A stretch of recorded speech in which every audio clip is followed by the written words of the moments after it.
Friends जय जगन्नाथ। आज आम जाना शिमिली शिमिली गचर केतेक औषधीय गुण। शिमिली गछ छेली को दही बाटी बथ काखगुली रे बट्टा को लदिले काखगुली फाटी पूज रक्त बाहरी आसी थाए एवं संपूर्ण रूपे भल हो जाए। शिमिली छेली को गाय क्षीर रे सिझाई से छेली को मिश्री सहित खाइले पुरुष मानकर कंधपर्श शक्ति बढ़े। जो मानकर मुख व्रण होइथिले शिमिली वृक्ष सहित मित्र बसिले मुख व्रण दूर होता है। शिमिली गछर कसी फल को तरकारी करी खाइले परिस्रा जनित पोड़ा जला तथा मूत्राशय और वृक्क भिन्न गोलमाल दूर होए।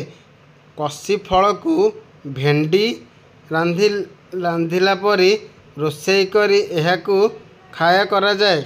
तो फ्रेंड्स केउ गच्छरु केउ औषध मिले ए सब विषय जानिबा पई आम चैनल को सब्सक्राइब करंतु एवं पाखरे आसुथिबा बेल आइकन को दबाई ऑल नोटिफिकेशन ऑन कर दियंतु फ्रेंड्स।